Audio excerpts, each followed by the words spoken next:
Moi qui commence en vous parlant de ce très bon titre. Alors est-ce que je vais faire tomber tous les mangas de ma pile ou pas? Ici. Est-ce que je suis trop forte? Oui. T'es trop fort, Caro. C'est évidemment cette anthologie incroyable de Jun Miyuzuki en fait qui vous révèle toute l'étendue de son talent.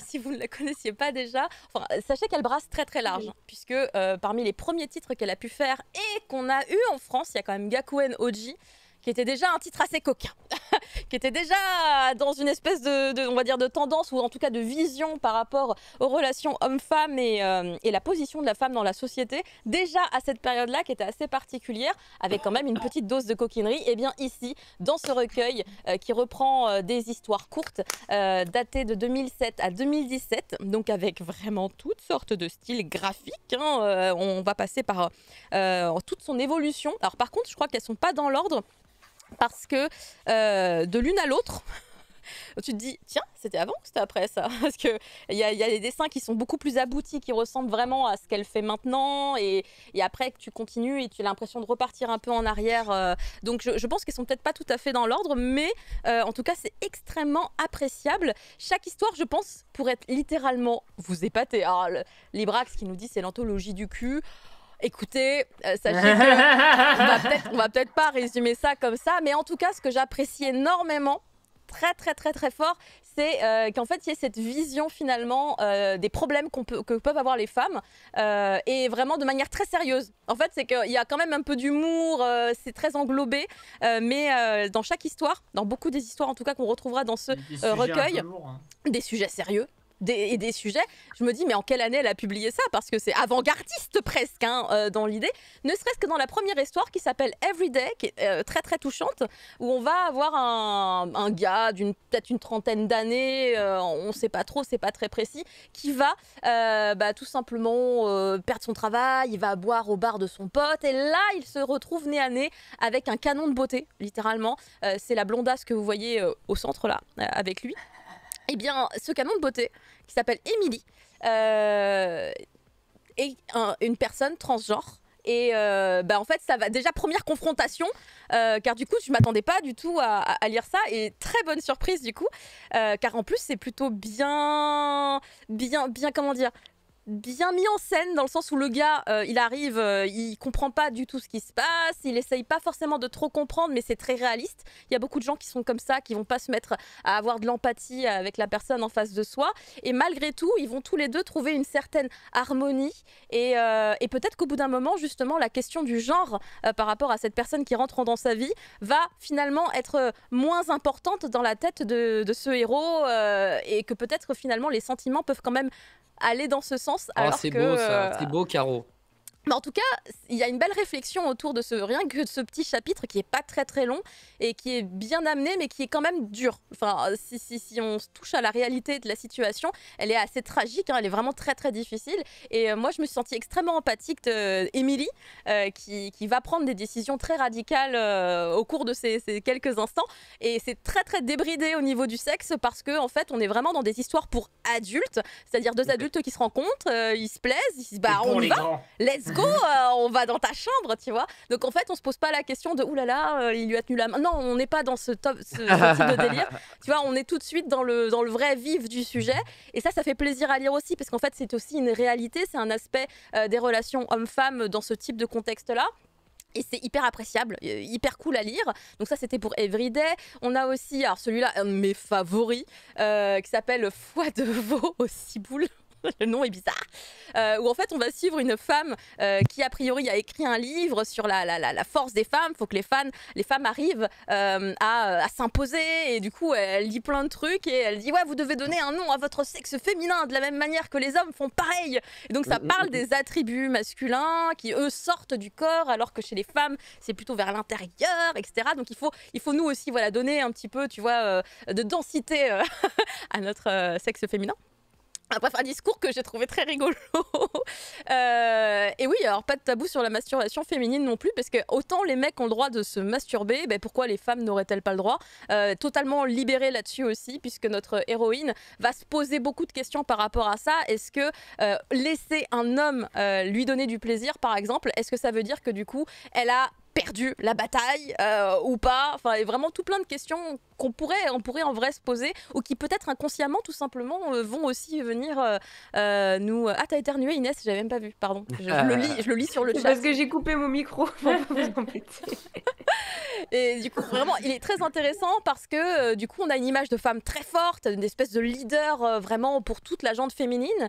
Et à un moment donné, il y a un espèce de riche héritier de conglomérat qui arrive. Oui, bonjour, j'ai vu votre discours. Tu sens qu'il pue l'argent, tu vois. Ah, vous voulez pas qu'on aille dîner ensemble et tout. Ah, tu sens que c'est de la dragouille, tu vois. Elle le voit, elle fait ouais, ok, let's go. Et puis elle se dit bah voilà, je côtoie des gens riches et tout parce que j'ai du pouvoir, nanana. Et en fait, elle se rend compte que quand il essaye de coucher avec elle, elle peut pas. Elle peut pas. Il y a un blocage qui se fait. Alors qu'en fait, elle rentre chez elle, elle prend du plaisir toute seule. Et là, il y a pas de blocage. Donc vraiment, c'est l'histoire de... Enfin, vraiment, c'est une question de confrontation, d'accepter l'autre et finalement d'accepter qu'on n'est pas dans le contrôle complètement. Enfin, il y avait beaucoup de questionnements en fait en très peu de pages et avec des images visuellement extrêmement explicites aussi. Car on va voir l'héroïne va vraiment voilà, utiliser des sextoys, etc. Après, voilà, c'est pas non plus un titre de cul, ça reste quand même facilement lisible, mais je recommande quand même à un public vraiment plutôt adulte, parce que sinon, vous n'allez pas vraiment comprendre ce que vous lisez. Les problématiques qu'elle a en tête, je vois pas comment un adolescent pourrait, tu vois, connecter. C'est vraiment des problèmes qu'on a quand on est plus grand. Et à un moment donné, elle se rend compte en prenant du plaisir que, bah, en fait, elle pense au mec qui est riche là, tu vois. Des fois, on a besoin d'avoir des fantasmes. Ça, c'est des trucs que je reconnais, que je fais, mais oui, c'est vrai, des fois, on a besoin d'avoir des petits fantasmes dans la tête et tout. Et en fait, elle a ce gars dans la tête, et puis d'un seul coup, pop, au moment où il se passe tout, il y a un autre gars qui pop dans sa tête, et c'est genre le voisin d'en dessous, qui est une espèce de grand mec baraqué, qui est gardien de sécurité d'un Sopland et tout. Et en fait, elle se rend compte que peut-être, inconsciemment, il y a une attirance qui s'est créée, et c'est super drôle ce qui se passe avec ce monsieur, parce qu'elle va essayer de l'attirer dans son appartement, et en même temps, elle va le rejeter, enfin elle va l'attirer en même temps le repousser, le jeter dehors, le refaire revenir. On pourrait se dire ah, elle est perturbée, elle sait pas ce qu'elle veut, mais c'est justement c'est un combat intérieur, c'est un combat psychologique en plus d'être finalement aussi un accomplissement physique. Enfin vraiment, j'ai trouvé assez dingue. Je sais pas à quelle année elle a écrit ça, mais c'est des choses que j'arrive à lire aujourd'hui en 2022, 2023. Mais que je pense pas que j'ai eu l'occasion de lire il y a 5-6 ans, tu vois. Donc même si c'est 2017, je suis là en mode, mais c'est hyper avant-gardiste par rapport à la position. En vrai, pour le manga, je trouve que c'est vachement avant-gardiste. On est d'accord. Donc c'est vraiment un recueil avec des petites perles. On s'y attend pas à ce type de lecture, car en fait, elles sont criantes de vérité. C'est-à-dire, elle te montre ouvertement, sans rien te cacher, sans filtre, les vrais problèmes. Et c'est très cool, en fait, d'avoir ce type de contenu. Je suis impressionnée par l'autrice, mais tous les gens qui la lisent, avec Après la pluie, Kowloon Romance, Romance. Enfin, peut-être vous savez déjà, en vrai, hein, parce que moi, je suis très en retard sur mes lectures par rapport à cet artiste. Donc, je me dis, waouh, il y a celui-là aussi. Alors là, voilà, on pouvait rigoler sur les autres titres, on va moins rigoler sur celui-ci, où tu suis une jeune fille qui est littéralement une Barbie. Elle est vraiment très canon visuellement, petite fille mignonne et tout. Alors petite fille, j'exagère parce qu'en fait elle a totalement un métier, hein. Elle travaille dans un pachinko, elle sert des cafés en fait elle a un copain, elle rentre chez elle, son copain ils n'ont pas une vraie relation, il est là, il est couché dans le canapé, enfin il n'y a pas de canapé, c'est un appartement japonais, donc il est couché sur le tatami, regarde la télé, ils n'arrivent pas vraiment à communiquer, et elle en fait sa vie, elle la vit à travers Instagram ou un équivalent où elle poste des photos de plats qu'elle fait. Et elle a des likes, et ça, c'est un truc qui lui fait du bien. Donc, sa vie, en fait, elle la vit à travers un réseau social, donc c'est pas très, très réel. Et en fait, un jour, elle va rencontrer peut-être je suis en train de mélanger deux histoires au niveau des personnages, mais en tout cas, à un moment donné, en tout cas, cette jeune fille qui a une mauvaise relation avec son copain, elle va le quitter, et en fait, il y avait un changement radical. Le mec, il est assez horrible. Il est assez horrible, donc c'est une histoire qui finit pas non plus de manière méga dramatique. J'avoue. Bah, je raconte un petit peu je raconte pas les fins de chaque histoire, mais je vous donne envie d'aller toutes les lire. Franchement, elles sont insane. Hein. En vrai, c'est hyper actuel. Hein. Ah bah je confondais avec cette jeune fille là, cette jeune ficelle qui travaille au pachinko, mais pareil, son histoire est pas la plus joyeuse du monde. Et vous avez à gauche une page qui vient d'un petit recueil d'histoires qui revient de temps en temps. C'est vraiment les petites interludes entre plusieurs histoires courtes où en fait tu as une fille, alors elle s'appelle, je crois que l'histoire c'est Psychodélire ou Psycho je sais plus quoi. C'est une meuf, elle n'arrive pas à parler. Elle a les cheveux courts, elle a les yeux, des yeux tout petits. T'as l'impression que c'est un manga d'horreur constant parce qu'elle fait flipper. T'as l'impression qu'elle a les yeux retournés. Et en fait, elle intègre une librairie et elle rencontre ce gars hyper souriant que tu vois là sur l'image. Elle tombe amoureuse. Il a les yeux fermés, moi je dis danger. Hein. Bah écoute, c'est elle le danger, c'est pas lui. Parce qu'en fait, elle va d'un seul coup, c'est le mec qui va lui sourire et elle, ça va lui changer son monde. Elle va le stocker, elle va avoir les murs, le plafond tapissé de sa photo à lui. Et genre le jour où elle découvre qu'il porte des lunettes, elle va dessiner des lunettes sur toutes les photos de sa baraque. C'est très bizarre, mais c'est un peu particulier. C'est un peu particulier, mais c'est intéressant aussi parce que c'est un personnage qui n'arrive pas à parler, à s'exprimer, mais genre juste de loin, tu vois. C'est très bizarre. Ça, c'est une histoire, je ne saurais pas trop sur quel pied danser. Parce que quelle est la finalité pour ce personnage hein, in the end, moi j'aurais voulu que ça puisse se développer un peu plus loin, qu'on comprenne mieux ce perso et tout. Mais non, c'est les résumés, c'est le début. C'est le début de chaque histoire. Il y en a plein. Après, étant donné que c'est des histoires courtes, du coup, c'est un peu compliqué, tu vois. Et du coup, c'est pour ça, en fait, c'est pas une histoire. Il y en a plein. Et elles sont toutes hyper intéressantes. Et je vous ai pas tout raconté du tout en fait. Coup, vous avez encore tout à découvrir. Global autour de toutes ces histoires, non Alors pour moi, comme c'est une anthologie, je vois pas forcément un point vraiment commun à part les femmes, les femmes. Les relations. Mais c'est un peu léger. C'est un peu léger comme point commun. Moi, je verrais plutôt une espèce de liberté. Enfin, il y a une espèce de libération sexuelle, je trouve, sur plusieurs histoires, mais pas clairement pas sur toutes. Donc c'est vraiment plus, on va dire, les femmes et les relations dans la société.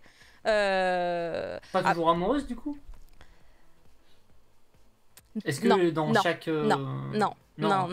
Ça a pas l'air en tout cas. J'ai l'impression que l'amour entre guillemets n'est pas tout le temps présent, mais c'est ça qui est cool. C'est aussi une réalité. Ouais. Car en fait, justement, coucher avec quelqu'un, ça veut pas dire que t'es amoureux. Ah oui, non.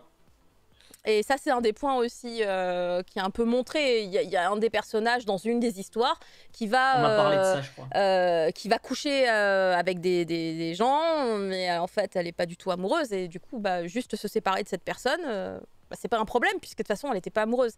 Donc, ça met aussi ça un peu en évidence. Et c'est très cool. Alors, je sais plus combien de... Je crois que ça, c'est la dernière, c'est le dernière slide par rapport à ce truc-là. Et ça vous dépend plusieurs types de femmes, mais toujours avec ce côté extrêmement vrai. Malgré le fait qu'il y ait quand même de l'humour et des fois des trucs, non, c'est pas trop possible effectivement que ça se produise, mais pourquoi pas peut-être. Tout ça en mettant en condition, du coup, le Japon, qui est une société quand même extrêmement conservatrice, qui aime mettre tout le monde dans des cases. Hein. Je sais, j'enfonce des portes ouvertes, mais c'est une réalité. C'est vrai que quand tu peux produire ce genre d'histoire et raconter ce genre de choses, tu sens que c'est parce que ça va libérer du monde, vraiment, de toute évidence. Et à ce niveau-là, je le rapprochais un peu. Ouais, je tire très très loin. Je rapprochais un peu du boys love parce que des fois, en fait, dans le boys love, on peut trouver ce type de libération sexuelle parce que c'est du fantasme. Et là, il y a 2-3 aspects qui sont extrêmement fantasmés et qui me rappelaient un petit peu ça. Outre, en plus, cette liberté visuelle à montrer, voilà, quand quelqu'un prend du plaisir et à pas le cacher. Tu vois, une femme se masturbe, il n'y a aucun problème en fait. Tout le monde a le droit. Il ne faut pas penser que c'est mal ou que sais-je. Donc ça, c'est vraiment un des points que j'ai trouvé extrêmement positif en fait, c'est de se dire que tout ça c'est normal, voilà, tout ça c'est normal et en fait pour vivre heureux, peut-être acceptons mieux qui nous sommes, tout en restant évidemment cohérent avec les lois. Dans l'idée, si vous voulez tuer votre voisin, ça ne marche pas, puisque personne n'est tué ici a priori. Vraiment ? Quoi ? Mince alors. Oh, c'est embêtant. Oups. Rangez cette pelle.